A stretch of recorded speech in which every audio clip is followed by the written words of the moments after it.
Bharathi Bhaskar madam அவர்கள் ரொம்ப அருமையாக பேசினார். அவர்களுக்கு எப்பவுமே எங்களை எல்லாம் பார்த்தா கொஞ்சம் கேலியும் கிண்டல் மாதிரி தெரியும். மதுரையிலிருந்து வந்திருக்கிறோம்னு ஒரு கேலியா சொன்னாங்க. அது வேற. ஆமா, என்ன இருக்கோ அதை வச்சுதான் மூட முடியும்.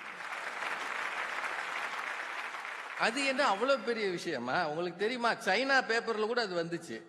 சீனாக்காரனுக்கே நாங்க இருக்கோம்னு காட்டியிருக்கோமா இல்லையா? இத பெரிய இதா வந்து இவங்க தெர்மோகோலை போட்டீங்க, அதை போட்டீங்க. எப்பவோ ஒரு கிராமத்துல ஒரு அம்மா சொல்லிச்சான், கடைசி பஸ் வந்த பிறகுதான் சோத்துக்கு தண்ணி ஊத்த வேண்டும். முதல்ல சோறு வடிக்கிறதே இப்ப இல்ல. அப்படியே அரிசி வாங்கினாலும் அது அரிசியா பிளாஸ்டிக் அரிசியான்னு தெரியல. இனிமே அரிசியெல்லாம் நீங்க வாங்கி கொதிக்க, அது வெந்த பிறகு இப்படி உருட்டி செவத்துல எரியணும். செவத்துல ஒட்டிக்கிடுச்சு அப்படின்னா தான் அது நல்ல அரிசி. பந்து மாதிரி திரும்பி வந்துருச்சுன்னா பிளாஸ்டிக் அரிசி. நாடு கெட்டு கிடக்கு. முட்டை பிளாஸ்டிக். பாலை குடிக்கிறதா வேணாமா? பட்டிமன்றம் நடந்துகிட்டு இருக்கு. அம்மா சொன்னதில் உங்களுக்கு எது நினைவில் இருக்கிறது? எதுவுமே நினைவில் இல்லாதனமா அடிச்சுட்டு கிடக்காங்க.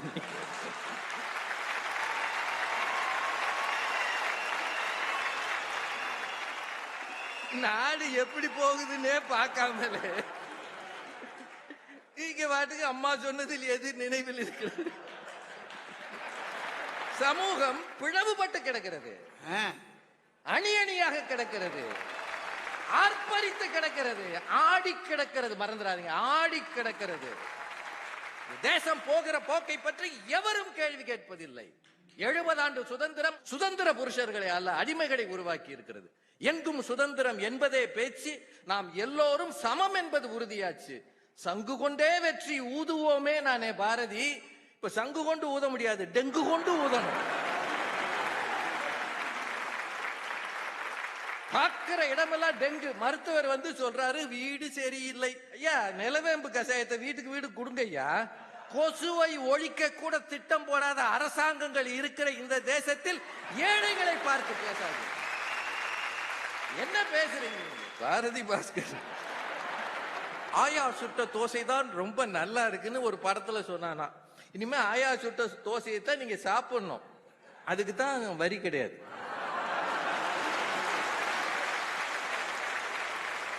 நீங்க ஹோட்டல்ல போய் உக்காந்தா இந்த ஜிஎஸ்டியையும் ஒரு மெனு மாதிரியே போட்டிருக்கானையா. அதுல வேடிக்கை என்ன தெரியுமா? இட்லிக்கு வரி, இட்லி மாவுக்கு கிடையாது.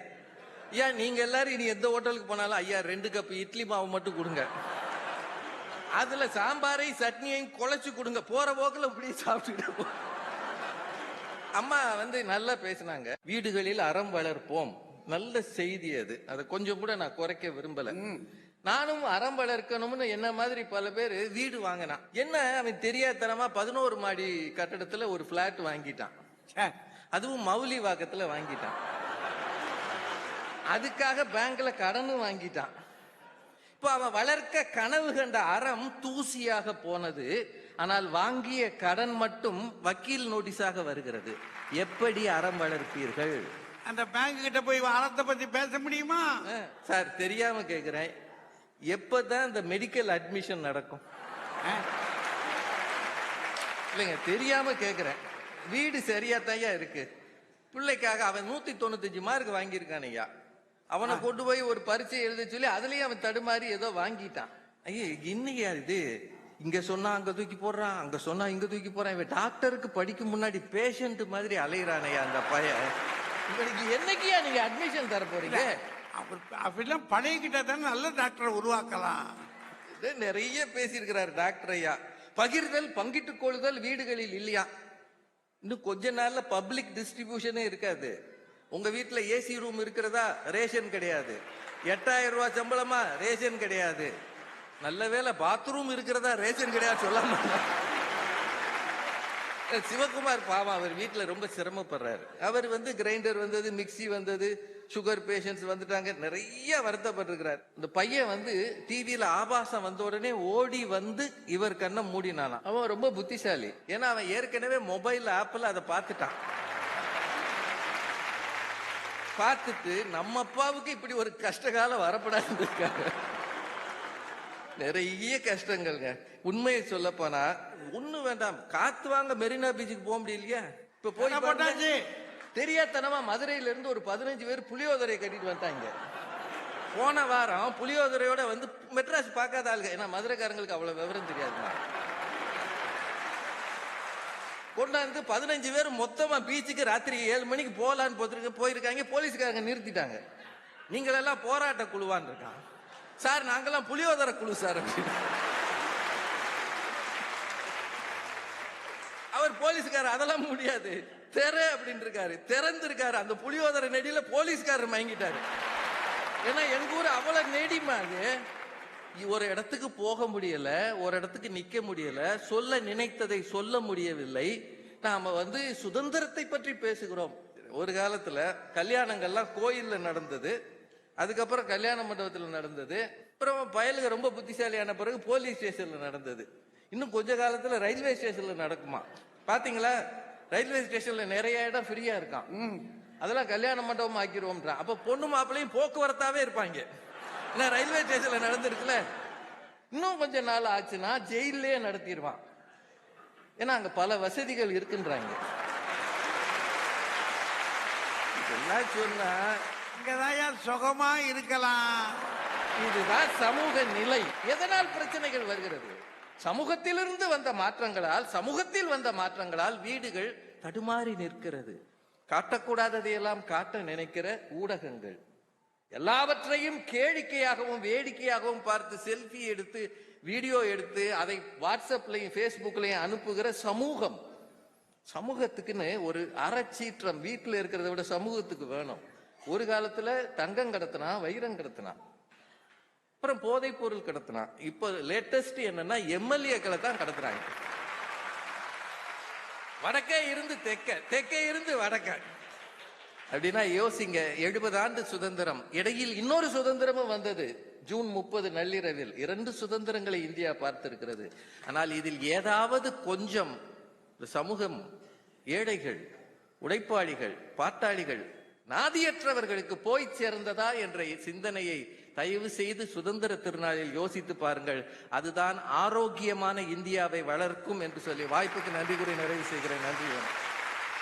பெரியோர்களே, ரொம்ப அருமையா 2 கட்சிக்காரர்களுமே நல்ல செய்திகளை சொல்லியிருக்காங்க. இந்த பக்கமும் நியாயம் பேசப்பட்டிருக்கு, இந்த பக்கமும் நியாயம் பேசப்பட்டிருக்கு.